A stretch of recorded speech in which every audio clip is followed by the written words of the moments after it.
Dawn, thank you for being here today. Thank you for having me, Jesse. Very excited. I am too. So open us off. Tell us a little bit about who you are and what you do and what you write about. All right. So I got onto the writing scene in 2009. I had a very life-changing event, and that event really opened me up to a new way of living.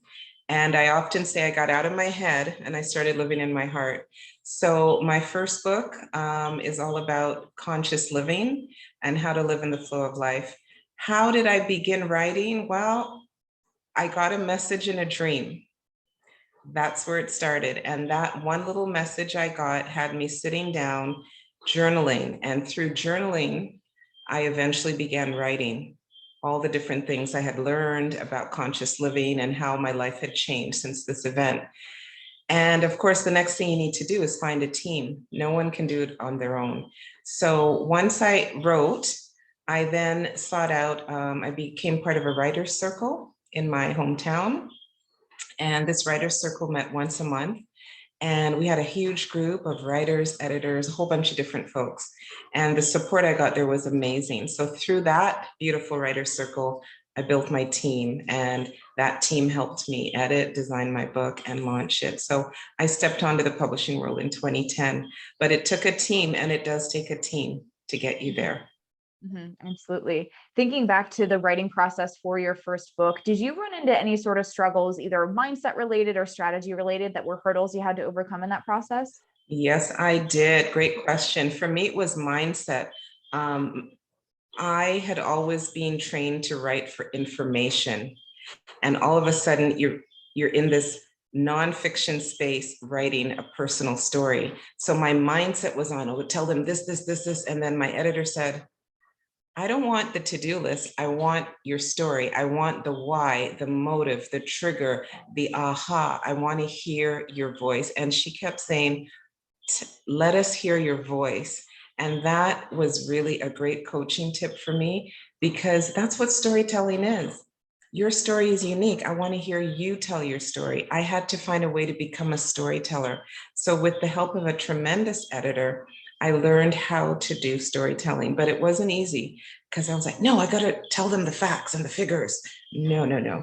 We want to hear what you felt, and how you shifted and what you realized, and tell me the highs and the lows. You know, when were you sad? When were you happy? What made you fearful? Why did you leave this? Why did you run to this? So I really had to get into the emotional part. That's a mindset. And you know, writing is a vulnerable place to be. So again, if you don't have that skill set, it's really good to have someone who can coach and support you to get there. Strategic, no, I was pretty strategic. Before I finished my book, I knew who it was for, and I focused all my energy on getting out there. But the writing process for me was all about finding my voice, and making sure I was telling the story in a way that the reader would remember it. That's really important, because that's how we connect to each other, through our personal story. So that was a big lesson for me. Absolutely. Was that sort of transition from the facts and the figures and the how-tos into the more emotional side of things? Do you think that was difficult because that was just the way you had always written? Or did you have some sort of maybe fear or imposter syndrome that you shouldn't tell your story, or your story wasn't good enough, that prevented you from really diving into that? No, I don't think it was so much a place of fear as it was unfamiliar territory to be, you know, in school, I didn't do creative writing. I didn't take drama class. I didn't do any, I was a math major. So, you know, the analytical brain was all about, you know, how high do you have to build this to get over the bridge, and not so much, you know, how painstakingly difficult was it to, you know, drag the concrete to the, you know, I didn't have that kind of a skill set. So for me, it was, again, listening to the people who went before me, and practice, practice, practice until you finally start to open up. And you really have to be patient with yourself. I do want to stress that you need to be patient until you get to that place where it becomes effortless, but it wasn't at the beginning. Mhm. Do you think it's helpful for someone who is learning to find that flow and that, voice and vision? Do you think it's helpful for them to have a hard deadline of like, yes, I need to finish my book by this date? Or do you feel like that kind of can get in the way of that creative and emotive flow? I think hard deadlines can get into the way because you're putting excess pressure on yourself. One of my tips, if I can share, is something called the rhythm and routine of writing. I always focus on the rhythm and the routine. The rhythm of writing is getting into that cadence. What is it that inspires that creative flow in you? Some people love to go for walks. I do walking meditations. I'll go for a walk, and in an hour I'll come up with, the character, the plot. I'll figure out where this character is going. I'll even come up with I do public speaking, so just walking, I come up with the opening of the speech or the closing of the speech. So get into the rhythm, the cadence of what opens you up creatively. Some people it's cooking, other people it's art. You just have to find that thing that opens you up, that says, yeah, I'm ready to express now. Let me get to my keyboard. The routine of writing is the second big tip today. It's important to have the space, the time, the date, get into a routine, a pattern. It literally repatterns your brain. So when you get into that room, this is my writing time. Maybe that space is your backyard on the porch. Maybe it's a coffee shop down the street. Get into the routine of writing, same day, same time. When I started this journey, Jesse, I had 3 young kids under the age of 10. My writing time, are you ready? Was 3 to 6 a.m. every day.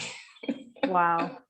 I went to bed when they went to bed, but mommy got up at 3 a.m. and I went into my little home office and I typed 3 hours a day, 4 days a week. And I got my book done in 9 months because Wow. that was my rhythm. That was my space. I got into the routine and I stuck to it. And it was like, this is my time. So claim your space, get comfortable, undistracted, and make it your own, because that should be your sacred container to be expressive. That's really, really important as a writer. Mm-hmm. Do you think there are any key or universal environment tips that make for a good writing room or writing hideaway? Like, I don't know, I'm just thinking outside the box, but like candles or lighting or something. Do you think those things play a role in how creative and inspires you can be to write? I think your body structure plays a role, and I know this from experience. You have to be, you can't be too laissez-faire. You can't be too relaxed because you just won't move forward. So it's really important, ergonomically speaking. You've got the right posture, you've got everything in the right height. You don't want to end up with shoulder and neck issues. For me, it's lighting. I need good lighting. I'm a sun baby, so I need full lighting. If it's too moody and this peachy greeny thing, and I got the Himalayan salt lamp in the corner, I'm gonna be like, yeah, okay, what's that sentence I wrote? So no, it's important to keep your body erect and make sure you've got good lighting. That works for me. You don't want to be too comfy because you probably go off on a tangent. And again, I do encourage people to have a good accountability partner. I had a writing coach for one of my books because I kept putting it off for 15 years. I had a writing coach and she got my butt in gear in 6 months. That's awesome. That's Yeah. awesome. How do you recommend someone goes about finding that accountability partner, whether it's hiring a coach or just working with someone that you know? I would encourage people to look within their circles. Maybe there's writing groups in your town.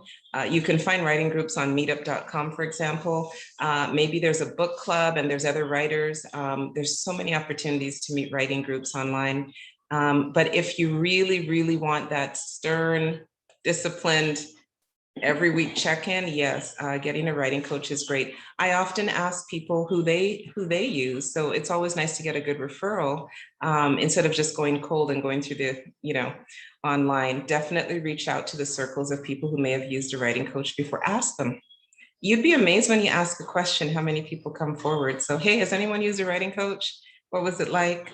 Off you go. It definitely made a difference for my last book because it was probably the toughest I had to write. It was my autobiography. So I needed accountability to get it done. Yeah. Absolutely. Absolutely. So most of the people that are going to be watching this video are going to be first-time nonfiction authors. So they've never gone through this writing process before. They're brand new to the book and publishing world.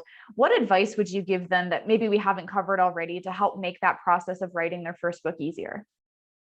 One of the things, I'm not just a writer, I actually help other writers as well get published. And one of the first things I do with everyone I work with is I sit down with them and we talk about their why. Each chapter is a book in itself. So we do something called a chapter summary. We literally go through chapter by chapter, and if they can summarize it in 6 or 7 sentences, I want to know the what and the why.